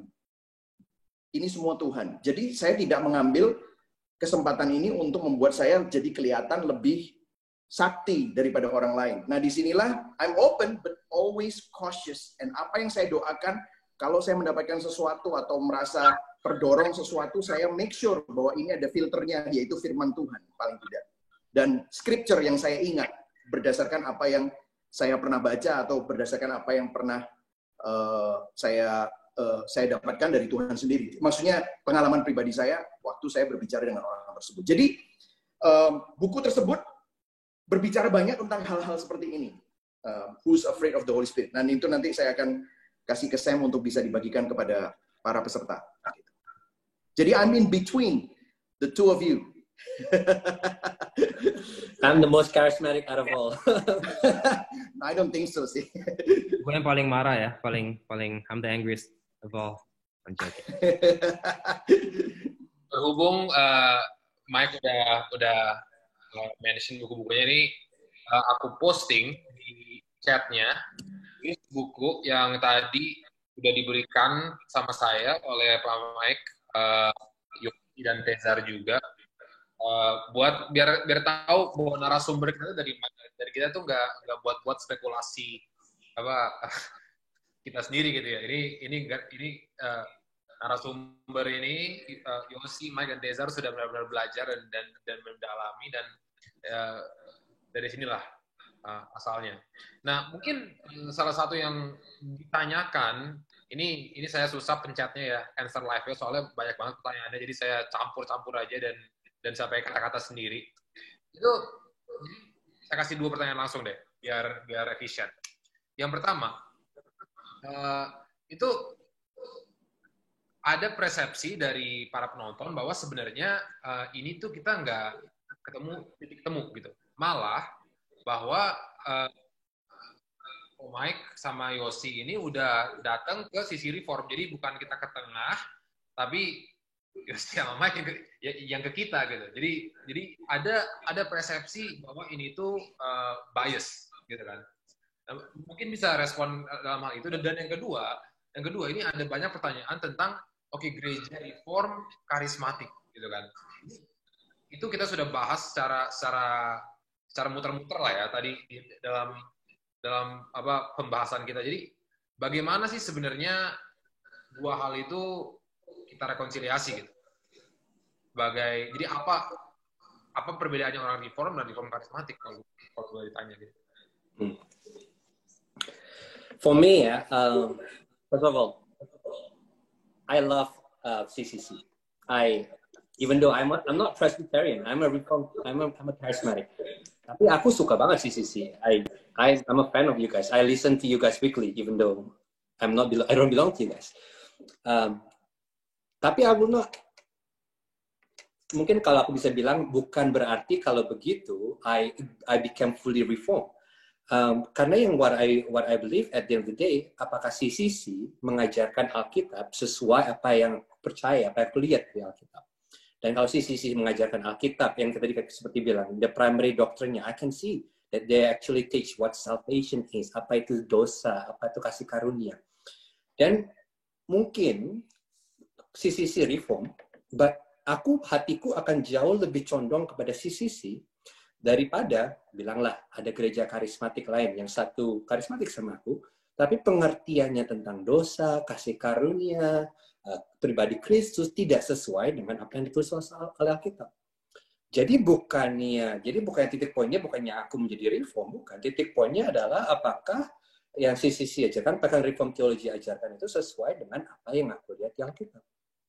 Dan tentu aku nggak bisa subjektif dalam pengertian dalam Alkitab. Aku bisa melihat juga apakah ini yang diajarkan para rasul, seperti tadi kita lihat semua all the creed, semua the church history, the early church father, dan kita melihat itu semua, apakah ini konsisten atau tidak. Dan kalau ini konsisten, ya mungkin sisi reform aku karismatik, tetapi I have a lot more in common dengan gereja reform sisi daripada dengan gereja karismatik yang tidak mengajarkan Alkitab. Jadi titik poinnya bukannya kita yang menjadi reform, bukan, titik poinnya adalah apakah reform teologi itu sesuai dengan Alkitab. Dan aku harus berkata jujur, ya ada banyak hal yang reform teologi ajarkan yang sangat sesuai dengan Alkitab. Dan ada banyak yang karismatik ajarkan yang tidak sesuai dengan Alkitab.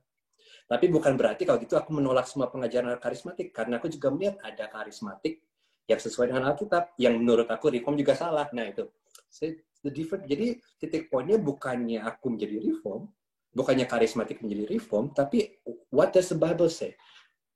Dan kemudian dari semua itu, yang paling konsisten menurut aku, dari semua framework teologi yang paling konsisten dengan Alkitab, I have to admit, is Reformed theology. Even though aku masih ada disagreement on many issues with Reformed theology. Jadi bukannya titik poinnya, bukannya aku menjadi Reform, tapi what's the Bible say?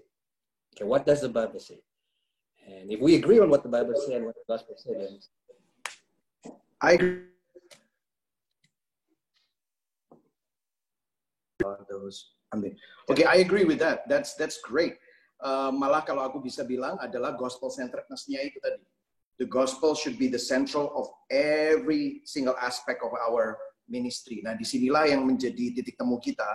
Karena gini ya, masalahnya banyak orang yang bilang mereka Kristen, tetapi apa yang mereka pelajari dari primary, tadi aku lihat ada beberapa komen kan, bagaimana kalau primary-nya aja udah nggak sama. Yang karismatik primary-nya adalah prosperity gospel. Kalau mereka mengajarkan prosperity gospel, itu bukan Kristen, guys. Sorry, itu bukan Kristen. Kalau mereka ngajarin sema pelajian, itu juga bukan Kristen. Kalau mereka ngajarin word of faith, itu bukan Kristen. Itu udah bukan primary doctrine yang dipercayai oleh Kristen berabad-abad. So, let's make that clear. Bahwa kalau gereja masih mengajarkan word of faith movement, mengajarkan semi-Pelagian movement atau Pelagian, mereka bilang mereka Arminian, tapi mereka percaya semi-Pelagian. Itu bukan Arminian, karena Arminian believe total inability. Mereka nggak bisa bisa percaya Tuhan kalau nggak karena pertolongan Roh Kudus. Itu Arminian yang healthy. Nah, itu masih sama primary doktrinnya. Tetapi masalahnya banyak orang bilang mereka Arminian, tetapi mereka Pelagian. Nah, ini bukan Kristen, udah dari ratusan tahun yang lalu udah dibilang udah bukan Kristen oleh bapak-bapak gereja. Nah, this is where we have to go back to the gospel. Nah, makanya ada macam-macam gospel. Itu ada salah satu anak City to City yang bikin millennial Christianity itu ya. Dia bikin beberapa therapeutic gospel, self-help gospel. Ini banyak sekali. Nah, sekarang masalahnya karena postmodernism, semua different gospel yang menyesatkan ini masuk ke dalam gereja dan menyesatkan banyak sekali gereja-gereja tanpa mereka sadari, meskipun bungkusnya mereka pakai nama Yesus, mereka bahkan doanya atas nama Allah Tritunggal, tetapi mereka percayanya bukan Allah Tritunggal, tetapi mereka percayanya modalisme. Jadi inilah yang sebenarnya perlu diluruskan. Nah, jadi kita ini bukan pindah jadi reform, no, kita kembali kepada Alkitab. Bahkan Santo Agustin bicara bahwa kita itu harus mempunyai spirit reformasi. Reformasinya bukan reform denominasi, bukan, tetapi reformasi untuk selalu kembali kepada Alkitab, kepada Injil Kristus.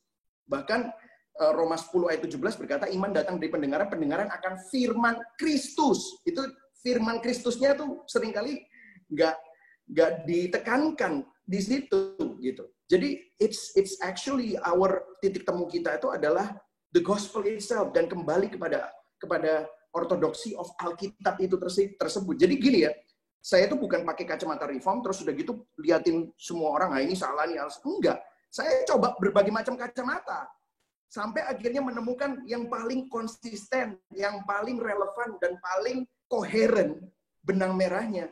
Wah, nggak bisa di-deny, nggak bisa di-deny.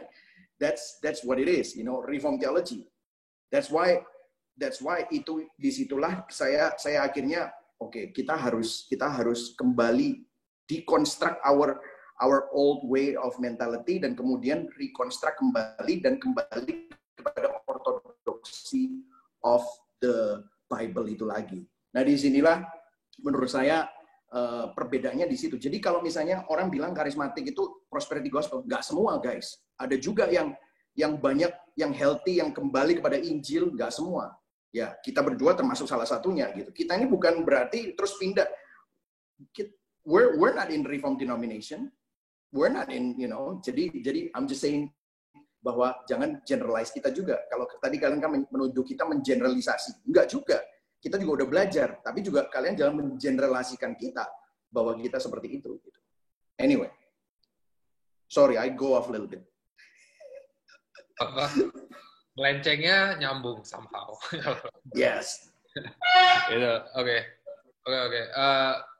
Ya, jadi itu ya teman-teman ya. Kalau misalnya ada satu hal yang kayaknya kita benar-benar mau diingatkan ya.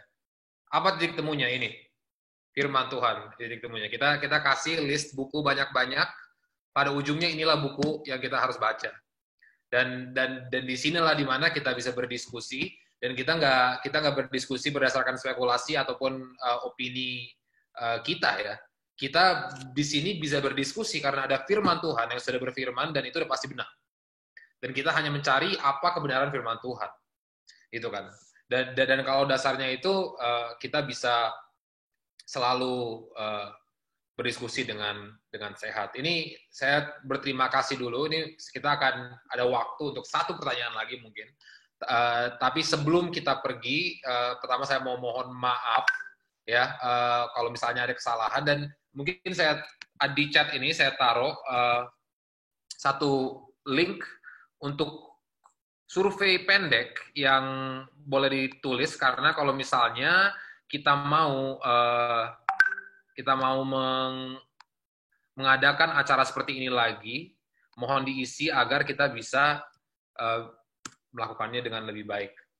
Oke, dengan ini saya tanya pertanyaan terakhir kepada panelis kita. Thank you banget lagi untuk pertanyaannya. Ini kita banyak sekali bahan untuk program lagi kalau misalnya kita mau adakan lagi.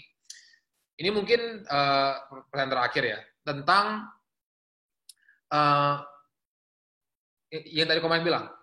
Prosperity, teologi, keuangan, kemakmuran, dan the name it and claim it, kekuatan kata-kata yang sepertinya tren yang sangat kental di teologi atau pengajaran gereja gereja karismatik ini. Itu bagaimana kita menanggapi itu, mungkin juga dari Tezar, apa tanggapan orang Reform dan bagaimana kita bisa bersaudara dengan orang seperti itu? Siapa dulu nih? Kamu dulu deh, Tes, coba. Oke. Tanggapan orang Reform mungkin ya ada gimana ya, orang Reform itu mungkin sedikit sangat alergi dan immediately selalu ngecap orang-orang seperti itu sebagai heretical dan harus dihindari dan harus and treat them dengan cara mungkin yang kurang cordial, yang kurang baik. Mungkin sebagai orang Reform kita tanyalah dulu kenapa mereka percaya seperti itu, dari Alkitab basisnya di mana, dan dari situ kita bisa mulai diskusi dengan mereka, gitu kan, daripada saling teriak-teriak. Lebih enak kan diskusi dan malah kita bisa reach a conclusion gitu ya together. Tapi with that being said, saya harus bilang kalau sisi Reform sama sekali tidak setuju dengan orang-orang yang name it and claim it, atau dengan gereja-gereja yang mungkin bilang bahwa kalau kamu percaya aja pasti akan dapat. Kenapa? Karena di Alkitab nggak pernah ada yang gitu-gituan. Simply that, nggak pernah ada gitu-gituan. Prophecy di Alkitab nggak pernah soal personal advancement. Nggak pernah ada prophecy tentang kamu bakal dapat kerjaan ini, kamu bakal dapat jodoh itu, kamu bakal sembuh ini. Nggak pernah. Prophecy di Alkitab semua tentang Yesus Kristus, semua tentang the gospel, semua tentang redemptive work-nya Tuhan. That's what prophecies are. Nggak pernah ada yang personal prophecy untuk personal advancement, nggak ada. So pertama I'll ask gitu kan, dari mana? Itu kenapa tiba-tiba 100 tahun yang lalu muncul? Apakah Holy Spirit berubah pikiran gitu kan, tiba-tiba kita sekarang profesi seperti itu, it's not in the scripture. Dan yang kedua, hati-hati aja bahwa kekuatan iman kita bukanlah hal yang akan membuat sesuatu terjadi. Hanya karena kita percaya, sangat percaya, bukan berarti itu kejadian. Itu bukan yang Alkitab ajarkan. Sesuatu kejadian apa kejadian, itu bukan tergantung kuatnya iman kita. Itu tergantung apakah Tuhan menjanjikan itu apa tidak. Kalau Tuhan nggak janjiin itu, lu mau percaya kayak apa, nggak akan kejadian. Tapi kalau Tuhan sudah menjanjikan itu, akan terjadi. Berimanlah kepada apa yang Tuhan janjikan. Tuhan nggak pernah menjanjikan kita punya uang banyak. Tuhan nggak pernah menjanjikan kita hidup 150 tahun. Tuhan nggak pernah menjanjikan kita mobil. Nggak ada. Jadi mau percaya seiman apapun nggak akan dapat. Dan bakal disappointed. Ujung-ujungnya bakal sakit. Mungkin I'll end di situ ya. Gimana cara Orifon menanggapi itu? Jangan cuma dengan kamu salah. Bantulah mereka melihat dan sadar kalau kamu percaya ini, kamu akan disappointed. Kalau kamu percaya ini, kamu akan ujung-ujungnya marah sama Tuhan. Karena dia nggak memberikan apa yang kamu harapkan. Dan kamu bilang, kenapa sih Tuhan kamu nggak sayang aku? Aku udah beriman, aku udah A, B, C, D, aku udah ini, itu. Bantu mereka untuk sadar. Please, kalau kamu terus percaya seperti ini, you'll be disappointed in your Christian walk. Dan walaupun kejadian, hal-hal yang mungkin kamu harapkan kejadian, pusat dari kekristenan kamu adalah diri sendiri. Pusat dari kekristenan kamu adalah kamu, Tuhan adalah sebuah Santa Claus yang akan memberikan kamu barang kalau iman kamu kuat. Itu bukan kekristenan. If you offer anything less than God, you are robbing that person from joy in Christianity. And the name it and claim it movement is the biggest thief of all. Mereka rob everybody dari joy yang bisa didapat di dalam Yesus, yaitu joy yang kita bisa experience, mau kaya atau miskin, mau sehat atau sakit. That's what I would say. Okay, from me, biar ke Mike yang terakhir, yang last, I think, apakah mungkin someone encounter God, mengalami lahir baru, melalui pelayanan prosperity word of faith theology? I say possibility, yes, ada. Tetapi at the end of the day, that person will continue to grow in dengan kasihnya akan Injil dan akan mengerti. Karena pada akhirnya, jadi kan tadi pertanyaannya kan, what we do but word of faith, I hate prosperity theology to my core. Tapi apakah Tuhan bisa menyelamatkan orang, misalnya contoh, orang yang mencari kesembuhan, apakah Tuhan bisa menyelamatkan orang itu dengan menyembuhkan orang dari kesembuhan, mengenal Tuhan Yesus? Bisa. So I do not close that possibility. Tapi the possibility that I close adalah pada akhirnya seperti Kaisar bilang, apa yang dicari hati orang itu? Karena kita tahu sendiri dari perjanjian lama, Tuhan bilang sama Musa, ini aku akan berikan semua tanah perjanjian buat bangsa Israel. Aku berikan tanah yang penuh madu ini. Aku berikan semua janjiku buat kamu, buat bangsa Israel. Tapi aku nggak akan pergi bersama kamu. Jadi dengan kata lain, Tuhan bisa memberikan, kasarnya ya, semua janji-janji yang dikejar manusia, namun Tuhan nggak berikan dirinya. It's possible.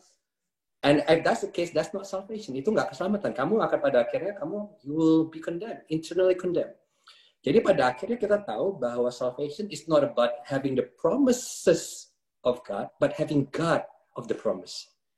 Ya itu yang I think I'm gonna pursue the heart.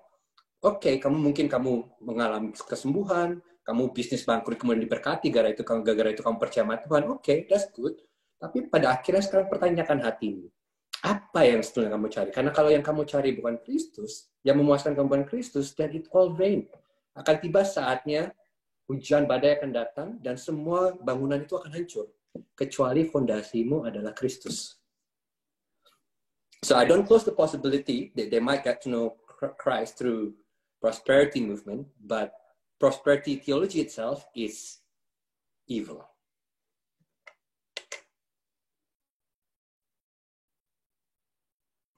Ya, Semuanya udah ngomong, that's great. Saya mau simpulkan sedikit lah ya. Jangan menagih Tuhan tentang sesuatu yang Tuhan tidak pernah janjikan. Itu yang dikatakan Tesar kan. Itu yang problem. Karena kalau kita menagih sesuatu yang Tuhan nggak pernah janjikan, jangan-jangan apa yang kita percaya tentang yang Tuhan janjikan itu salah. Ya kan? Nah, apa yang terjadi? Bahwa kalau kita itu mencari hal-hal yang duniawi, bahkan termasuk yang surga. Saya yakin, ini Matt Chandler pernah bilang gini dalam bahasa Inggris kan, tapi saya langsung terjemahkan dalam bahasa Indonesia. Surga tidak akan dipenuhi dengan orang-orang yang takut masuk neraka. Tetapi surga akan dipenuhi dengan orang-orang yang cinta Tuhan dan sadar bahwa Tuhan mencintai dia karena sudah mati bagi dia melalui Kristus, pribadi kedua dari Allah Tritunggal itu. Nah, kenapa kok orang itu ada ini salah satu yang mungkin membantu ya. Ada seseorang yang pernah datang kepada saya ini recently, baru aja kira-kira 3-4 bulan yang lalu. Kan karena sekarang banyak sekali seminar-seminar akhir zaman tuh sebelum Covid. Jadi akhir zaman ditakut-takutin dan yang lain-lain. Terus ada seseorang yang datang kepada saya dan bukan dari Gideon, dan dia datang kepada saya ngobrol-ngobrol. Dia bilang, "Gimana Pak Michael, menurut Anda tentang akhir zaman? Saya sekarang mau sungguh-sungguh." Gitu.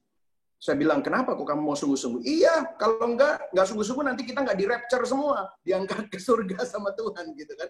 Terus begitu, "Oh ya, sampai segitunya." "Iya, sekarang saya tiap minggu saya ke gereja. Oh, saya sekarang rajin banget. Gua tiap hari nih baca Alkitab. Nih sekarang dia tunjukin app-nya dia segala macam gitu. Tapi saya tidak pernah mendengar kata-kata tentang bagaimana Kristus menjamah dia, bagaimana Tuhan mengasihi dia, bagaimana dia semakin mengenal apa yang dilakukan Kristus di dalam hidupnya, dan pengampunan dosa, dan apa yang dilakukan di atas kayu salib. Gak ada kata-kata itu. Saya bilang sama dia, "So what you're doing is actually kamu itu memakai perbuatan baikmu dan ibadahmu untuk sebagai pelicin untuk supaya kamu nanti diangkat ke rapture. Kamu sebenarnya cinta diri kamu sendiri. Karena kamu nggak cinta Tuhan, tetapi kamu cinta diri kamu sendiri karena kamu takut penderitaan. Makanya kamu sungguh-sungguh supaya nanti diangkat. Let me tell you ya, kamu nggak diangkat nanti. Jangan-jangan kamu nanti nggak diangkat kalau memang benar-benar ada tuh rapture." Saya bilang begitu. Nah, ini yang kebanyakan salahnya orang itu di sini. Name it and claim it itu selalu kembali kepada diri sendiri. You are the center. Anthropocentris theology.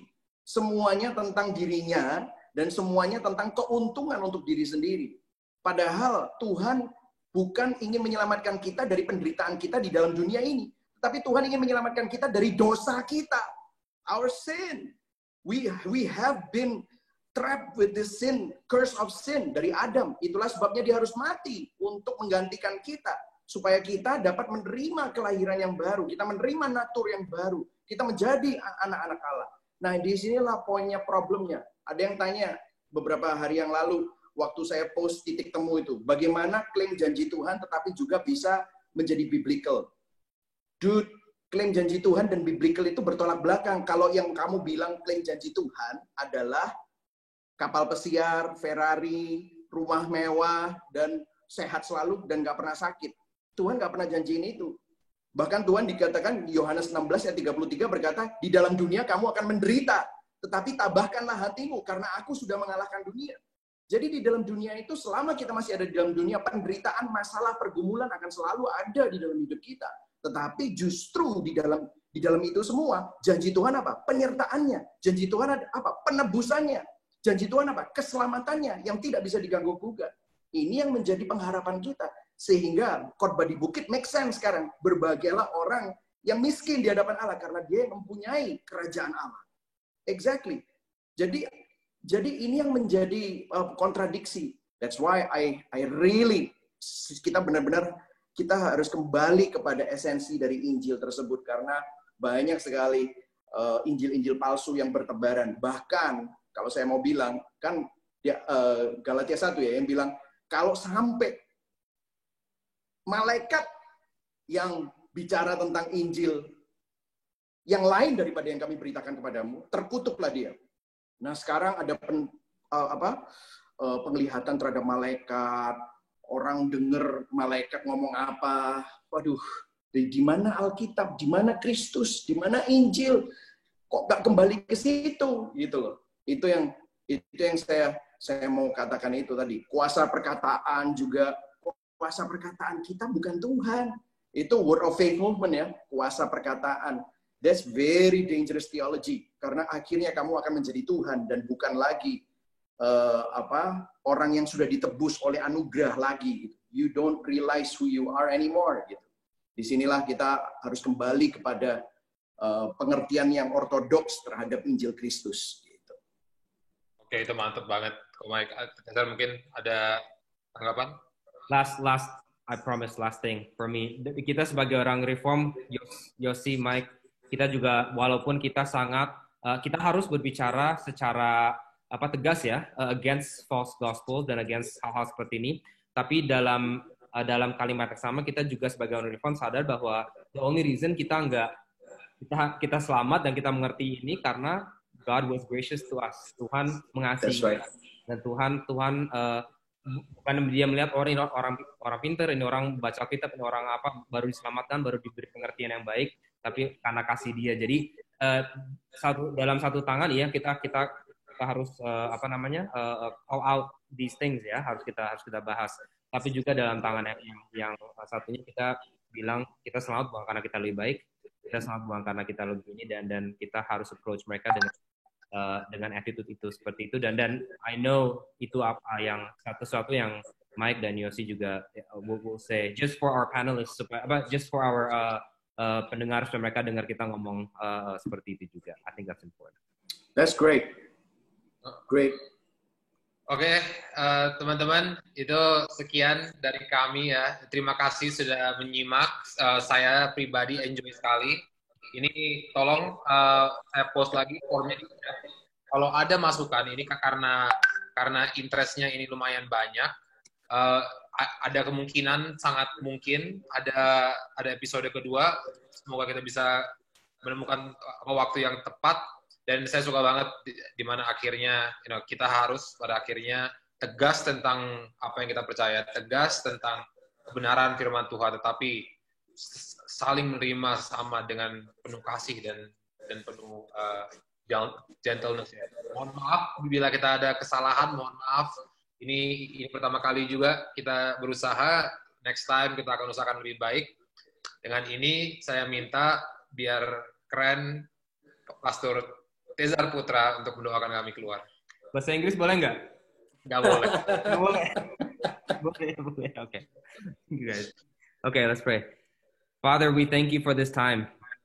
And I pray that if there's any words that we said that is not in line with your truth or is spoken in an attitude that does not represent your gospel, I pray that you would rebuke us from it. And also help those who hear it to forgive us for it and see beyond it to the truth that we are claiming.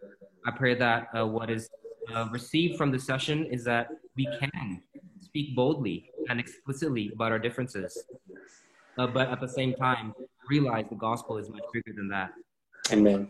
I will spend eternity with my continuous brothers and sisters in Christ who believe in you and those who believe with you. And we love each other, not because we agree completely.